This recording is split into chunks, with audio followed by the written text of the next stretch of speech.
YouTube? It's Raining Card Games, and welcome to a brand new video series that I am debuting on the channel. So unlike previous video series that I've had, that they had episode 1, 2, 3, 4, 5, and so on and so forth, this new series of videos will be technically a two-part video. So one video is divided into two parts, so two videos for one theme. And I actually have to give credit for the title of Rogue Rundown to Artist with Afro. He's another fellow YouTuber who just, when I was talking about it on stream saying I'd like to try this idea out, he was in favor of it, and then that name came up, so credit where credit is due. It's a great name, so I ran with it. But anyway, let's go ahead and talk about what this entire new series revolves around. Essentially, it's an easy how-to guide if you guys are interested in a certain road deck, and for this case, we're going to learn how to play cubics. So this first video is going to be talking basically about an overview of the archetype, what the deck is based on, how does it play, the pros and cons, etc. And then in the follow-up video, we'll actually see a basic deck list along with some test hands and potential combos that you can do with the deck. Anyway, with all that stuff out of the way, let's go ahead and jump into how you can play cubics.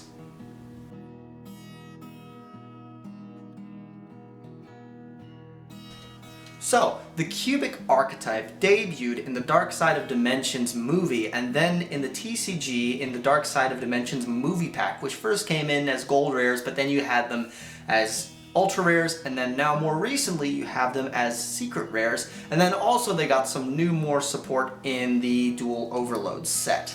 So, let's actually talk about what are cubics exactly. Cubics are an archetype that are based off of Vedic and Buddhist beliefs. Mostly the monsters are based off of deities that you can find in the Vedas, and then also usually their spell and trap cards are revolving around different philosophies and themes that you can find in these two different belief systems.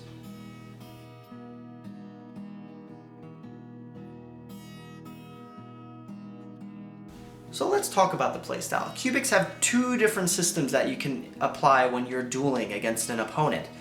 Primarily, you have the main strategy, which is revolving around cubic counters and is a more control-based strategy, and then the secondary strategy is a more OTK-based going second style strategy, which, if looking more competitively at cubics, the going second OTK strategy is the more viable of the two. But a good cubic player must always know when he has to transition from one to the other, because sometimes you may be trying to go for the OTK, but you do not have the pieces available, so you must be ready to go into the grind game.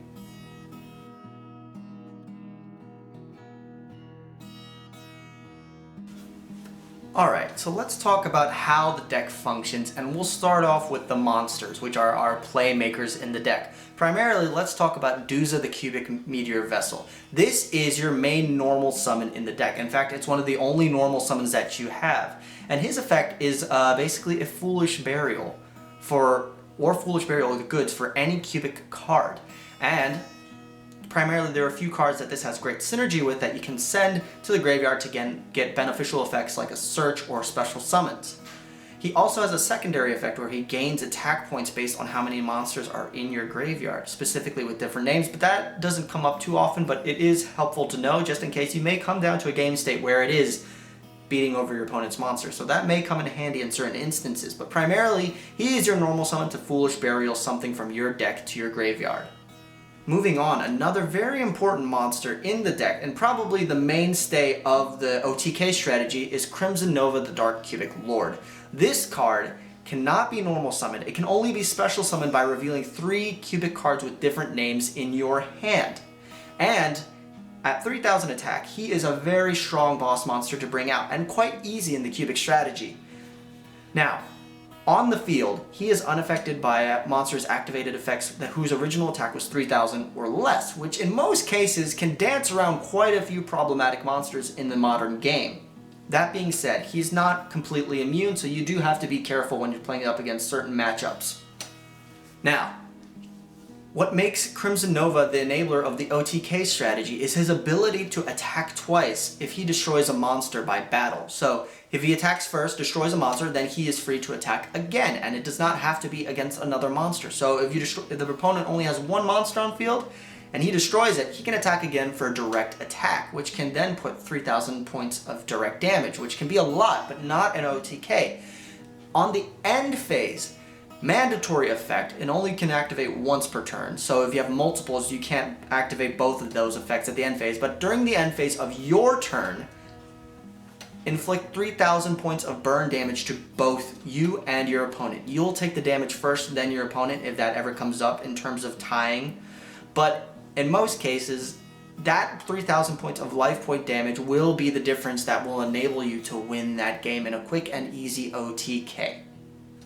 Now let's talk about Vijam the Cubic Seed, which is another normal summon monster that you can have in the archetype. It's a level 1, and it has 0 attack and 0 defense, which isn't that great on the face of things, but it cannot be destroyed by battle. So if you have no other plays, you can literally just set this card and it can protect you during the battle phase.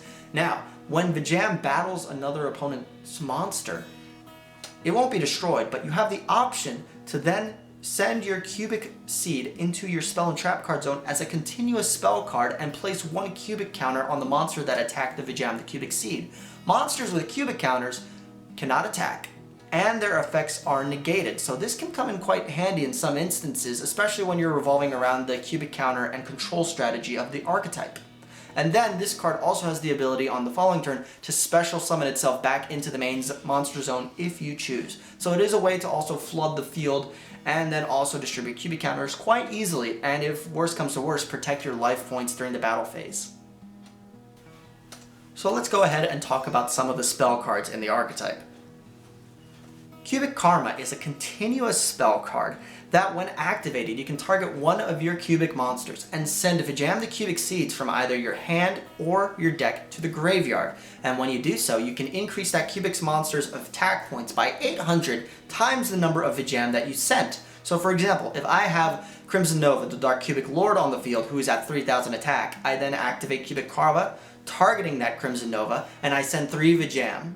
That Crimson Nova is now at 5,400 attack points, which is a lot of damage, and you can see why this card really helps enable the OTK strategy, because that Crimson Nova can now swing twice if it destroys a monster by battle, and then burn, and that is a lot of damage output.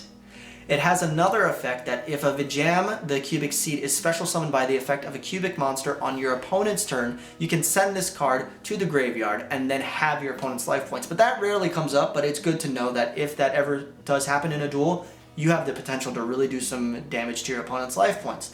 And lastly, when in the graveyard, you can, once per turn, banish this card from your graveyard and add a cubic monster from your deck to your hand. So, what a real common play you can do is you can normal summon Duza, and then use Duza's effect to send Cubic Karma, and then use Cubic Karma's effect, banish it from the graveyard, and you can add a Crimson Nova to your hand, or if you already have a Crimson Nova, add another different named Cubic card to your hand, so that way you have an easy way to bring out Crimson Nova, and you can go for that OTK.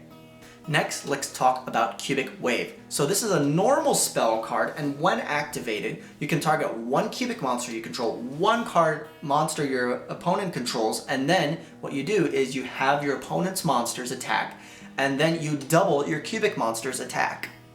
Next, in the graveyard, this card has the ability to banish itself and however many cubic monsters from your graveyard and then place cubic counters on a monster that your opponent controls. Remember, monsters with cubic counters cannot attack and cannot activate their effects.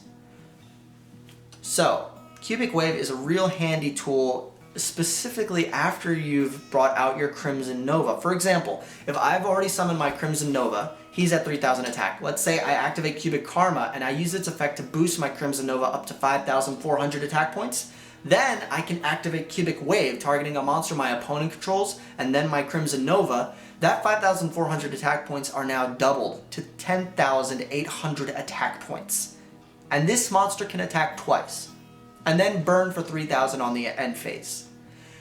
You can see why this card is an OTK enabler, because Crimson Nova is a really great boss monster that is so easy to bring out. Next up, let's talk about the continuous spell card Cubic Dharma. So, its on-field continuous effect states that you take no battle damage from attacks involving your cubic monsters. So this can be handy for some of the lower level ones like Guile and Vulcan. These ones don't have that much of attack point value, but they do have on-field effects that can be beneficial, and bringing out Vijay the Cubic Seed, so it does help bolster that strategy revolving around cubic counters and controlling your opponent's game state. Its other effect involves that you can send one cubic card from your hand to the graveyard, and then you can draw one card. This is a once per turn effect with a hard once per turn clause on it. And then also, what you can do is banish this card from your graveyard and then add one cubic card from your graveyard to your hand, which can be helpful in recycling in some instances. For example, let's say you've somehow lost your Crimson Nova, or you've brought out the Fusion, which we will get into in a bit. You can then add another Crimson Nova from your graveyard to your hand, and then special summon it if you have the 3 cubic cards to do so. Lastly, of the monsters, let's talk about Crimson Nova Trinity, the Dark Cubic Lord. So this is a fusion monster that can only be fusion summoned by using 3 Crimson Novas. That is a steep cost, but when you do bring it out, this monster has 45,000 attack points. It cannot be targeted or destroyed by your opponent's card effects. When it attacks your opponent, have their life points. Now, when it destroys a monster by battle, you can activate this effect. It can make a second attack during the battle phase, and then if you do take any effect damage, you can inflict that damage equal to the amount you took to your opponent. So, if you have the resources to bring it out, it is an intimidating monster, but it is kind of difficult because having 3 Crimson Novas already, you can easily special summon those out and easily have the game already. So if you're bringing out Trinity, it's kind of overkill, but at the same time, it's a pretty cool flex.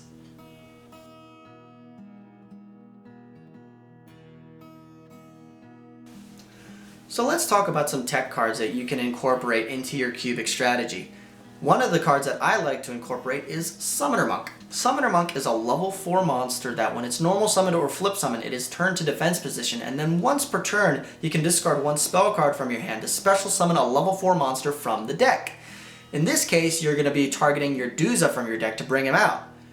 Now, Duza, when he's special summoned, as you remember, he can send a cubic card from your deck to your graveyard, which in this case, you probably want to send cubic karma so you can get that search off. And then afterwards, because your Duza cannot attack based on the effect of Summoner Monk, what you can do is you can either go into an easy link summon like Nightmare Phoenix or Nightmare Cerberus to help break your opponent's board, or you can also incorporate the rank 4 toolbox. In this case, you can go into Abyss Dweller, Tornado Dragon, Utopia Double, and then into Utopia, so you can go for another OTK variant. But you have a lot of options with the rank 4 toolbox because both Summoner Monk and Duza are level 4. Another card that you can incorporate into your strategy is Nibiru. Everybody loves that giant rock that nukes the field. So, because we are a going second strategy, Nibiru plays quite an important role in clearing out your opponent's board so that you have an easy OTK. Now, you may be wondering, if Nibiru is a pretty beefy target, let's say it has like 4,000 defense, could that potentially be an issue? Yes, it could, but also consider the fact that Crimson Nova, you have many ways to beef the monster's attack well over 4,000. In some cases, you can get Crimson Nova's attack over 10,000, so that's not an issue. And remember, Crimson Nova, after it destroys a monster by battle, it can attack again, and then you also have the burn at the end. So in most cases, the gigantic Nibiru token isn't so much as an issue, and then also keep in mind, you can do stuff like Nightmare Cerberus, discard a card, and pop the token as well, so you have ways to clear out that token in the deck. Other cards to consider teching into your strategy are just any generic back row removal. So this can be Twin Twisters, this can also be Lightning Storm and MST. This deck does not do too great against back row decks, so that's why you always want to make sure you have ways to clear out that back row so you can go quickly and easily for the OTK. Next up, another card that can really help boost consistency is Foolish Burial Goods. This card, you're primarily going to be sending cubic karma from your deck to the graveyard. However, you have many other cubic spells and traps that also have graveyard effects that you may want to take advantage of if you already have all the pieces you need and you do not need to send the karma for the search. But in most cases, Foolish Burial Goods sends karma, banish karma, you get a cubic monster to your hand for free. Another card to consider to boost up your consistency is Pot of Desires or Pot of Extravagance. So Pot of Desires, yes, you're banishing 10 cards, but in most cases, you want to already set up your hand so you have all the materials you need to bring out a Crimson Nova, and then you just have that Pot of Desires to potentially go into more cards like Cubic Wave or Cubic Karma to even further boost your OTK. Pot of Extravagance works really great in this deck because you can banish monsters from your extra deck because you don't really go into your extra deck that often. So you can just use that as material so you can draw your 2 cards. That being said, Pot of Extravagance is a very expensive tech-in. That's why also I would say if you have more of a budget, go for Pot of Desires. Lastly, another card that I would consider incorporating into your cubic deck is Called by the Grave. This is kind of important because you do a lot of searching in your deck, and in this case you're going second, so you don't have that many options. For example, let's say your opponent drew into a bunch of cards, they have an Ash Blossom or a Ghost Ogre or something waiting for you in their hand. Called by the Grave is just extra protection to make sure that all your search effects are going through and then all your sending from deck to graveyard are going through, because if they don't, your cubic strategy halts and then you will not be able to get any OTK out whatsoever.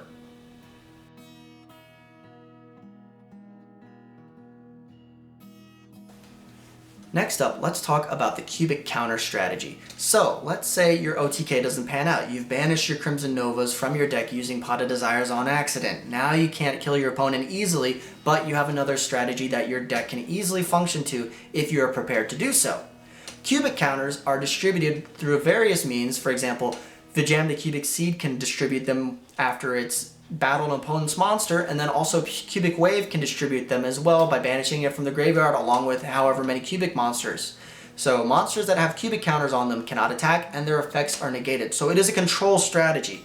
Now, the monsters that you have in your main deck to bring out cannot be special summoned except by sending cubic monsters or a monster, depending on the card text, from your field to your graveyard. For example, Giragail, you can only special summon by sending one cubic monster from your field to the graveyard, and then when it's summoned, it burns your opponent for 800 attack. This is common in a lot of the cubic monsters, that when they're special summoned off their own effect, they burn your opponent for 800. And then, depending on how many cubic seeds or cubic monsters you've sent to the graveyard, it gains however many attacks. So for example, Giragail gains 800 attack, Vulcan gains 1600 attack, and so on and so forth. And when these monsters leave the field, they can bring out however many cubic seeds they state on their card text and then search up the advanced form of them. So for example, if Giragail is sent to the graveyard, it can then bring out 2 Vijam the Cubic Seeds and add a Vulcan from your deck to your hand. Vulcan can then do the same, bring out 3 and bring out Indora. Indora can do the same, bring out 3 cubic seeds, and then add a Buster Gundale. Buster Gundale is your other main deck boss monster that when it's special summoned,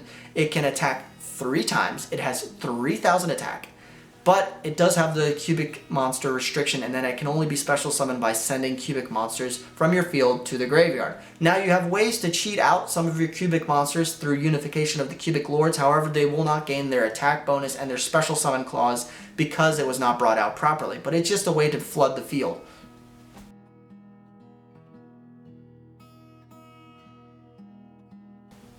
So let's talk about some of the pros and cons about cubics as a deck choice. First off, let's talk about some of the cons. It can brick in some instances, and it does have some choke points. That is why we mentioned earlier why Called by the Grave is an important tool, because you're doing a lot of searching, you're doing a lot of sending from deck to graveyard. So there are a lot of points where Ash can be really well timed and stop your strategy entirely. So also Effect Veiler and Effect Negation, like Infinite Impermanence, when hitting that Duza, that can really slow down your strategy, and in some cases all you can do is normal summon and pass in that instance, which can be difficult, and then if you do not have enough resources, you can be OTK'd yourself. So that is one issue with the deck, is that it is susceptible to hand traps. Another issue with the deck is that it is special summon reliant. You only have about 2 or 3 normal summons in the deck, and then all the rest of the monsters are special summoned. So if you're facing another controlling strategy, it may be kind of difficult. For example, Solemn Strike can really hurt this deck, and it can also hurt when you've committed all these resources to bringing out Crimson Nova, only to have it being Solemn Strike, and now you're wide open for an attack. Another issue with the deck is that consistency can sometimes be an issue. For example, if you're planning primarily to set your hand up for the OTK, but you are just 1 resource short of bringing out Crimson Nova, it can be kind of difficult, and then you're just stuck with a potential mediocre board of maybe a rank 4 on the field, or just having a single Duza on the field. So in some cases, you may brick, but you will still have a board presence. But let's talk about some of the pros of the deck. This deck can be very explosive as an OTK strategy, and in some cases, opponents cannot be able to deal with a Crimson Nova, especially when it is at 10,800 attack points. Next up, because this is a rogue strategy, your opponent may not always have the cards that they can side in to deal with the strategy. Because remember, when you're playing rogue, often your opponent will be siding for the meta. So if your opponent does not have any cards that they can really side in for you, you're in a better place knowing that your plays are probably more likely to go through. However, that being said, you always have to be in mind there are generic answers to most problems that decks can deal out. Another pro of the deck is that you do not have to really worry about stuff like Nibiru or Raw Sphere mode. That being said, because you're not special summoning that often, in most cases you may just have 1 or 2 summons, Duza, and then bring out the Crimson Nova, and then you burn. So in this case, you don't have to worry about your board being cleared, except you do have to always mind that kaijus are in the meta, and you have to always be prepared to see a Gamma Seal flopped on top of your gigantic Crimson Nova. But in most cases, because it's an OTK strategy, once you've brought out Crimson Nova, you're probably going for game at that point, so you don't have to worry about the following turn. And that is going to do it into our brief introduction and overview of the Cubic strategy. I hope you guys really did enjoy this introduction into Cubics. This is personally one of my favorite rogue decks, and I really do enjoy playing this deck. Now, for the following video that we're going to be uploading, it will have a basic Cubic deck profile along with some opening hands and test combos that you guys can see and hopefully implement if you're interested in trying out the deck. But anyway, as always, if you do enjoy this kind of video and this type of content, please like, subscribe, hit the notification bell, comment down below, follow us on Instagram, join the Discord server, and then if you want to support the channel even more, you can join us on the Patreon, or you can also go to the channel's merchandise shop and buy some SOS gear. Anyway, you guys, that's going to do it for me. I'm so glad you were able to tune in, and then I'd love to hear what you think about this new series. I'm going to catch you in the next follow-up video.